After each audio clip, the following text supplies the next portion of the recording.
कुंटेवारी समितीचे जनक व जय हिंद सेनेचे पक्षप्रमुख आदरणीय चंदनदादा चव्हाण यांच्या वाढदिवसानिमित्त आज मला त्यांच्याविषयी थोडंसं हितगुज तुमच्यापर्यंत बोलण्याची संधी मिळाली, त्याबद्दल सर्वप्रथम मी आभारी आहे। दादांचा हा काळ आत्ताचा हा बघून अतिशय मन भरून येते दादा, कारण तुमच्या प्रत्येक संघर्षाच्या साक्षीला मी आहे। वयाच्या 13व्या ते 14व्या वर्षापासून तुमच्या संपर्कात आहे, तो अजूनपर्यंत टिकून आहे। झोपडपट्टी पुनर्वसन समितीच्या राज्याध्यक्ष म्हणून मला जी काम करायची संधी मिळाली 2013 पासून, ते तुमच्यामुळेच मिळाले आहे दादा। आमचे रवींद्र सदामते साहेब उपाध्यक्ष आहेत राज्याचे। अशी समाजामध्ये सामाजिक बांधिलकी उभी करणारी, समाजाची जाणीव ओळखून समाजामध्ये नवं नेतृत्व उभं करण्याची संधी दादांनी अनेक जणांना उपलब्ध करून दिलेली आहे। या तुमच्या वाढदिवसाच्या निमित्तानं तुम्हाला मी येणारं पुढचं आयुष्य अतिशय भरभराटीचं, आरोग्याचं, उत्तम सुख समाधानाचं संपन्न हो ही मनापासून अपेक्षा व्यक्त करतो।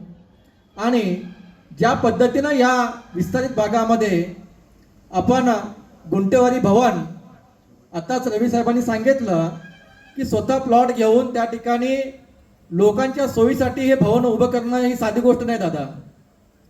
हा अतिशय मोठा त्याग तुमचा आहे। सामाजिक बांधिलकीची जाणीव या ठिकाणी तुम्ही एक आखून दिलेली आहे, याची जाणीव या ठिकाणी होते। आणि त्यामुळे येणाऱ्या काळामध्ये दादांसारखं सुद्धा आपण समाजाची बांधिलकी समजून समाजासाठी, समाज उपयोगी काम करण्यासाठी अनेक प्रश्न आहेत। हे प्रश्न कशा पद्धतीनं हातामध्ये घेऊन सामाजिक लढा उभा करून एक वेगळं वलय जसं दादांनी या ठिकाणी उभं केलेलं आहे, ते वलय आपण उभं करावं, ही समाजामध्ये एक नवीन पिढी आपण उभी करावी, ही कळकळीची विनंती आज या ठिकाणी मी व्यक्त करतो। आणि दादांच्या या वाढदिवसानिमित्त मला या ठिकाणी बोलण्याची संधी दिलीत, दादांना पुन्हा एक वेळ मनापासून शुभेच्छा देतो। पुन्हा एक वेळ आपलं आयुष्य भरभराटीचं, सुख समाधानाचं संपन्न जावो ही अपेक्षा व्यक्त करतो।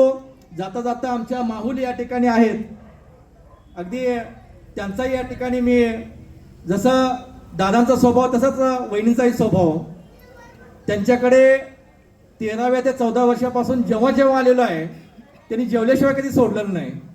किंवा पोरं गरिबाचे आहेत, साधे आहेत म्हणून त्यांनी कधी त्याग केलेला नाही आहे। त्यांच्या ताटाला ताट लावून मला बसण्याची संधी दिली आणि त्यामुळं मन भरभरून येतं दादा याविषयी बोलत असताना।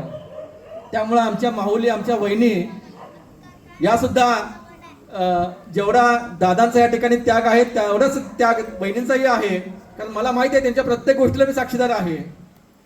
त्यामुळे दोघांनाही या ठिकाणी मनापासून शुभेच्छा देतो। आपण बोलायची संधी दिली त्याबद्दल मी मनापासून आभारी आहे।